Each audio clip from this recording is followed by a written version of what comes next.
of a capacitor. How is capacitor charge and discharge? तो please हमारी videos को like भी किया करें और चैनल को सब्सक्राइब किया करें ताकि हम मज़ीद अच्छी वीडियोज़ जो है अपलोड किया कर सकें। तो अब हम टॉपिक की तरफ आते हैं। आज हमने डिस्कस करना है कैपेसिटर कैसे चार्ज होता है और कैसे डिस्चार्ज होता है। तो कैपेसिटर को चार्ज करने के लिए हमेशा जो है हम किसी रेजिस्टर के साथ कैपेसिटर को अटैच करते हैं। तो रेजिस्टर और कैपेसिटर जो है वो सीरीज़ में अटैच हैं और terminals of resistor and capacitor जो है किस चीज़ के साथ कनेक्टेड हैं, स्विच के बैटरी के साथ। स्विच एस जो है हमने लगाया है, दो टर्मिनल्स हैं, टर्मिनल ए और टर्मिनल बी। जब हम स्विच एस को टर्मिनल ए के साथ कनेक्ट करते हैं तो देन कैपेसिटर स्टार्ट्स चार्जिंग। तो कैपेसिटर जो है वो चार्ज होना स्टार्ट हो जाता है क्योंकि बैटरी के नेगेटिव टर्मिनल से कैपेसिटर नेगेटिव चार्ज हासिल कर रहा होता है और बैटरी के पॉजिटिव टर्मिनल से कैपेसिटर जो है वो पॉजिटिव चार्ज गेन कर रहा होता है। तो इस तरह कैपेसिटर की प्लेट्स पर पॉजिटिव और नेगेटिव चार्ज डिपॉजिट होते रहते हैं। तो पॉजिटिव और नेगेटिव चार्ज डिपॉजिट होने से कैपेसिटर जो है वो चार्ज होना स्टार्ट हो जाता है।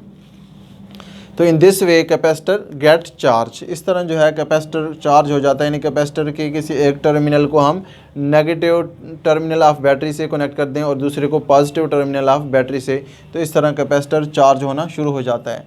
शुरू में जब चार्जेस कम होते हैं, यहाँ पर कैपेसिटर की प्लेट्स पर जब चार्जेस कम होंगे तो यहाँ पर पोटेंशियल डिफरेंस क्या होगा, ज़ीरो होगा, यानी कोई भी चार्ज नहीं होगा।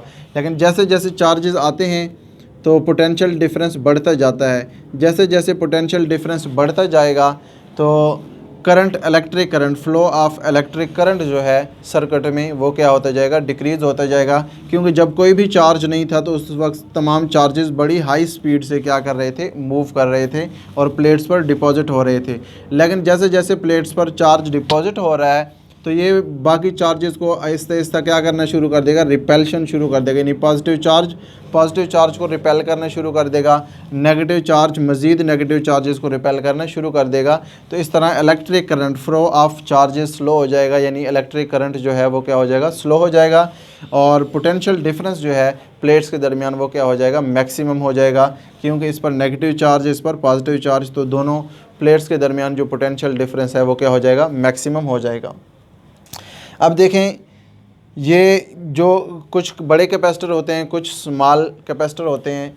यहाँ पर जो है हम टाइम कांस्टेंट की बात करते हैं। टाइम कांस्टेंट जो है वो क्या चीज़ होता है, product of resistor and capacitor. तो product of resistor and capacitor is called time constant. तो टाइम कांस्टेंट की अक्सर डेफिनेशन पूछते हैं पेपर में। तो टाइम कांस्टेंट की हम डेफिनेशन कर सकते हैं, the product of resistor and capacitor in a circuit is known as time constant of the circuit. तो ये इस सर्किट का जो टाइम कांस्टेंट है वो इक्वल होता है product of resistor and capacitor. अक्सर टाइम जो है यूनिट भी पूछ लेते हैं कि टाइम कांस्टेंट का यूनिट क्या होता है। तो टाइम कांस्टेंट का जो यूनिट है, टाइम है, तो टाइम का यूनिट क्या होता है, सेकंड। तो सेकंड जो है वो यूनिट होता है किस चीज़ का, टाइम कांस्टेंट का। और प्रूफ भी पूछते हैं कि proof that time constant, unit of time constant is equal to second. तो सेकंड की इक्वल होता है, तो हम प्रूफ करते हैं। रेजिस्टर का जो है रेजिस्टेंस का यूनिट होता है ओहम और कैपेसिटेंस का यूनिट होता है फैराड। तो 1 फैराड इंटू ओहम। अब 1 ओहम किसके इक्वल होता है, एज वी नो दैट कि V is equal to I R. तो R is equal to V over I। तो V जो है वो क्या होता है, वोल्ट। पोटेंशियल डिफरेंस का यूनिट होता है वोल्ट और इलेक्ट्रिक करंट का यूनिट होता है एम्पियर। तो वोल्ट पर एम्पियर, यानी 1 ओहम जो है वो इक्वल होता है वोल्ट पर एम्पियर के। 1 farad Q is equal to CV। तो C is equal to Q over V। तो Q जो है वो चार्ज है, चार्ज का यूनिट क्या होता है, कूलम, और V वोल्टेज है, तो वोल्टेज का यूनिट क्या होता है, वोल्ट। तो वोल्ट से क्या हो जाएगा, कैंसिल हो जाएगा। तो कूलम इंटू एम्पियर। एम्पियर जो है वो क्या चीज़ है, इलेक्ट्रिक करंट है। तो इलेक्ट्रिक करंट जो है वो इक्वल होता है चार्ज पर यूनिट टाइम। तो चार्ज के यूनिट क्या होता है, कूलम। तो एम्पियर की जगह 1 एम्पियर जो है वो इक्वल होगा कूलम पर सेकंड। तो 1 एम्पियर की जगह हम लिखेंगे कूलम पर सेकंड। कूलम से कट जाएगा, सेकंड ऊपर जाएगा तो ये क्या आ जाएगा, सेकंड। तो टाइम कांस्टेंट का जो यूनिट है वो क्या आ जाएगा, 1 सेकंड। तो ये प्रूफ आता है कि prove that unit of time constant is equal to second. तो टाइम कांस्टेंट का जो यूनिट है वो क्या होता है, 1 सेकंड होता है। अब कैपेसिटर की जो चार्जिंग एंड डिस्चार्जिंग है वो डिपेंड करती है product of resistor and capacitor. यानी अगर सर्किट में बड़ा रेजिस्टर और कैपेसिटर लगे हैं, कैपेसिटर और रेजिस्टर की जो वैल्यू है वो लार्ज है, तो इट्स मीन कि वो बड़ा, वहाँ पर जो टाइम कांस्टेंट है उसकी वैल्यू भी क्या आएगी, लार्ज आएगी। तो वहाँ पर कैपेसिटर को चार्ज होने के लिए ज़्यादा टाइम चाहिए होगा।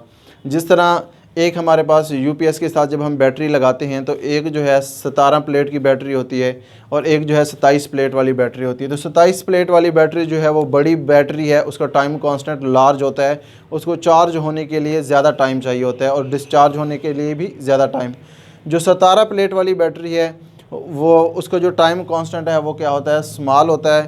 तो उस बैटरी को चार्ज होने के लिए और डिस्चार्ज होने के लिए कम वक्त लगता है, यानी वो चार्ज भी जल्दी हो जाती है और डिस्चार्ज भी जल्दी हो जाती है, क्योंकि उसका टाइम कांस्टेंट जो है वो क्या होता है, स्मॉल होता है।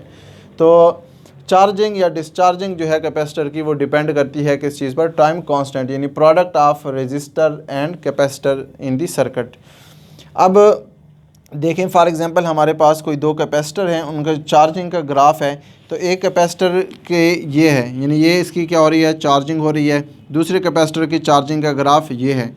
अगर हम इन दोनों के इक्विलिब्रियम पोजीशन पे यानी फर्स्ट टाइम कांस्टेंट पर देखें कि फ़र्स्ट टाइम कांस्टेंट के बाद, यानी फ़र्स्ट टाइम कांस्टेंट के बाद ये कैपेसिटर कितने चार्ज हो जाएंगे। तो ये देखें ये वाला कैपेसिटर जो है जल्दी ये टाइम को शो कर रहा है। हम सपोज़ करते हैं यहाँ पे 1 सेकेंड है और यहाँ पे 2 सेकेंड, यहाँ पे 3 सेकेंड। तो फर्स्ट टाइम जो ये कैपेसिटर है, ये कैपेसिटर इसका जो टाइम कांस्टेंट है वो क्या है, जल्दी, यानी जल्दी क्या हो गया, चार्ज हो गया है। 0.63% चार्ज इसके जल्दी हो गई है। अगर इसका हम देखें तो ये जो 63% चार्ज हुआ है तो इसको कितने टाइम लगा है, 4 सेकेंड लगे हैं। तो इसका मतलब है कि ये कैपेसिटर ज़्यादा देर बाद चार्ज हुआ है और ये कैपेसिटर क्या हो गया, जल्दी चार्ज हो गया है। तो टाइम कांस्टेंट पे डिपेंड करता है कि जिस कैपेसिटर का टाइम कांस्टेंट ज़्यादा होता है उसको चार्ज होने में ज़्यादा टाइम लगता है और जिस कैपेसिटर का टाइम कांस्टेंट कम होता है उसको चार्ज होने में कम टाइम लगता है। अब चार्जिंग कैसी होती है कैपेसिटर की, फर्स्ट टाइम कांस्टेंट के बाद जो है, यानी हम सपोज़ कर लेते हैं कि यहाँ पर हमारे पास रेजिस्टर है, ये कितना है, 2 किलो ओहम का है और ये हमारे पास कैपेसिटर है 6 माइक्रोफैरड। तो इस कैपेसिटर का अगर हम टाइम कांस्टेंट निकालेंगे तो इसका टाइम कांस्टेंट हमारे पास आएगा R इंटू सी, यानी 2R इंटू सी। आर की वैल्यू कितनी है, 2 किलो ओहम, 2 10 पावर 3 और इसकी वैल्यू है 6 मल्टीप्लाई बाय 10 पावर -6। तो ये 6 2 12 और ये हमारे पास आ जाएगा 10 पावर -3। तो इसको हम लिख सकते हैं 0.012 सेकेंड। यानी इस कैपेसिटर का जो टाइम कांस्टेंट होगा वो कितना होगा, 0.012 सेकेंड। यानी इतने टाइम के बाद जो है इसकी फ़र्स्ट 63% चार्जिंग हो जाती है। तो अब जब फर्स्ट टाइम कांस्टेंट गुजरता है, यानी जब 0.012 सेकेंड गुजरेंगे तो तब जो है कैपेसिटर कितना चार्ज हो जाता है, 63.2% जो है कैपेसिटर क्या हो जाता है, चार्ज हो जाता है। अब जब दूसरा टाइम कांस्टेंट गुजरेगा, यानी दूसरा टाइम कांस्टेंट कितना होगा, 0.024 सेकेंड, यानी इसको हम 2 से मल्टीप्लाई कर देंगे तो दूसरा टाइम कांस्टेंट जो है वो कितना आएगा इसका, 0.024 सेकेंड। तो 0.024 सेकेंड टाइम गुजरने के बाद कैपेसिटर जो है वो 86.5% चार्ज हो जाएगा। यानी बैटरी है उसको हमने चार्जिंग पे लगाया हुआ है, तो जब उसका फर्स्ट टाइम कांस्टेंट लेफ्ट कितना था, 0.012 सेकेंड था, तो इतने टाइम के बाद कितना, 63.2% उसकी चार्जिंग हो जाएगी। अगर हमने मोबाइल की बैटरी लगाई हुई है और उसका टाइम कांस्टेंट लेट सपोज ये है, तो दूसरे टाइम कांस्टेंट के बाद यानी 0.024 सेकेंड के बाद वो कितना चार्ज हो जाएगा, 86.5% जो है क्या हो जाएगा, चार्ज हो जाएगा।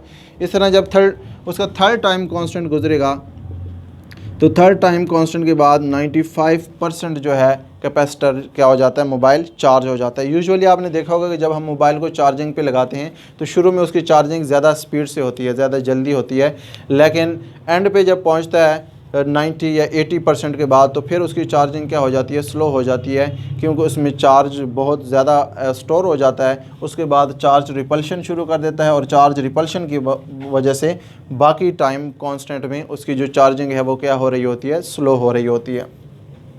थर्ड टाइम कांस्टेंट यानी कितना गुजरेगा, इसको हम 12 को क्या करेंगे, 0.012 को 3 से मल्टीप्लाई कर देंगे, तो ये हमारे पास जो है थर्ड टाइम कांस्टेंट इसका आ जाएगा 36, यानी 0.03 सेकेंड के बाद जो है कैपेसिटर 95% क्या हो जाएगा, चार्ज हो जाएगा। इस तरह फोर्थ टाइम कांस्टेंट जब गुजरेगा तो फोर्थ टाइम कांस्टेंट के बाद 98% जो है कैपेसिटर चार्ज हो जाता है, 98.2%। और फिफ्थ टाइम कांस्टेंट के बाद कैपेसिटर जो है वो 100% क्या हो जाता है, चार्ज हो जाता है। तो कैपेसिटर को चार्ज होने के लिए, कम्प्लीटली चार्ज होने के लिए कितना टाइम चाहिए होता है, 5 टाइम कांस्टेंट के इक्वल। लेट सपोज हम करते हैं कि हमारे पास कोई कैपेसिटर है, उसके जो टाइम कांस्टेंट है वो कितना है, 2 सेकंड है। तो अब कोई कैपेसिटर है, उसका टाइम कांस्टेंट कितना आया, यानी उसके हम रेजिस्टर और कैपेसिटर को मल्टीप्लाई किया है, तो रेजिस्टेंस और कैपेसिटेंस को मल्टीप्लाई करके लेट सपोज टाइम कांस्टेंट कितना आया, 2 सेकंड। अब उसको 2 सेकंड के बाद वो कितना चार्ज हो जाएगा, 63.2% चार्ज हो जाएगा। और 4 सेकंड के बाद कितना चार्ज हो जाएगा, 86.5% चार्जिंग हो जाएगी उसकी। और इस तरह अगर हम 6 सेकंड के बाद देखेंगे तो 6 सेकंड के बाद जो है वो 95% चार्ज हो जाएगा, या जो है 8 सेकंड के बाद वो 98.2%, और 10 सेकंड के बाद, यानी उसको 5 टाइम कांस्टेंट लगेंगे। उसका टाइम कांस्टेंट 2 है तो 2 को 5 से मल्टीप्लाई करें 10, यानी वो कैपेसिटर, उस कैपेसिटर को 100% चार्ज होने के लिए कितना टाइम चाहिए होगा, 10 सेकंड। 10 सेकंड के बाद जो है वो कैपेसिटर क्या हो जाता है, फुली चार्ज हो जाता है। तो किसी भी कैपेसिटर को कंप्लीटली चार्ज होने के लिए 5 टाइम कांस्टेंट के इक्वल टाइम लगता है। डिस्चार्जिंग ऑफ कैपेसिटर, अगर हम कैपेसिटर को लेट हम स्विच एस को जो है टर्मिनल बी से कनेक्ट कर दें, तो अब यहाँ पर देखें हमने बैटरी से क्या कर दिया, बैटरी से सर्किट को डिस्कनेक्ट कर दिया। सिर्फ एक प्लेट बैटरी की कनेक्टेड है, दूसरी प्लेट जो है वो बैटरी के साथ कनेक्टेड नहीं है। तो कैपेसिटर जो है क्या होगा, डिस्चार्ज होना शुरू हो जाएगा। तो अब जो है ये पॉजिटिव चार्ज नेगेटिव चार्ज के साथ क्या होगा, न्यूट्रल होना शुरू हो जाएगा। तो पॉजिटिव और नेगेटिव चार्जेस आपस में न्यूट्रल होना शुरू हो जाएंगे। तो इस तरह कैपेसिटर जो है वो डिस्चार्ज होना शुरू हो जाता है। तो ये कैपेसिटर का ग्राफ है। फॉर एग्जांपल 2 कैपेसिटर हैं, वो फुली चार्ज थे, तो ये कुछ यानी 0 सेकंड के बाद जैसे ही हमने स्विच एस उसको स्विच यानी निकाला, उसकी चार्जिंग का स्विच जैसे ही हमने निकाला, उसको हमने टर्मिनल बी से कनेक्ट किया, तो वहाँ से जो है डिस्चार्जिंग ऑफ कैपेसिटर क्या हो गई, शुरू हो गई। तो कैपेसिटर आहिस्ता आहिस्ता क्या होना शुरू होगा, डिस्चार्ज होना शुरू हो गया। सिमिलरली जिस तरह बड़ा कैपेसिटर था तो उसको चार्ज होने के लिए ज़्यादा टाइम लगता था, छोटा कैपेसिटर वो जल्दी चार्ज हो जाता है। तो इसी तरह बड़े कैपेसिटर को डिस्चार्ज होने के लिए भी क्या होगा, ज़्यादा टाइम लगेगा, वो ज़्यादा टाइम के बाद डिस्चार्ज होगा। और जो छोटा कैपेसिटर होगा वो क्या हो जाएगा, जल्दी डिस्चार्ज हो जाएगा। तो चार्जिंग और डिस्चार्जिंग ऑफ कैपेसिटर जो है वो डिपेंड करती है किस चीज़ पर, time constant of the capacitor, time constant of the circuit, यानी सर्किट का जो टाइम कांस्टेंट, यानी वहाँ पर रेजिस्टर और कैपेसिटर का जो प्रोडक्ट है उस पर डिपेंड करती है। जिस सर्किट का टाइम कांस्टेंट ज़्यादा होगा वहाँ पर कैपेसिटर क्या होगा, कैपेसिटर को चार्ज होने के लिए ज़्यादा टाइम लगेगा और डिस्चार्ज होने के लिए भी ज़्यादा टाइम लगेगा। और जिस सर्किट का टाइम कांस्टेंट स्मॉल होगा तो वहाँ पर कैपेसिटर जल्दी चार्ज भी जल्दी होगा और डिस्चार्ज भी जल्दी होगा। तो आई होप कि आपको जो है चार्जिंग और डिस्चार्जिंग ऑफ कैपेसिटर का कंसेप्ट जो है वो काफ़ी हद तक क्लियर हो गया होगा। थैंक यू, अल्लाह हाफिज़।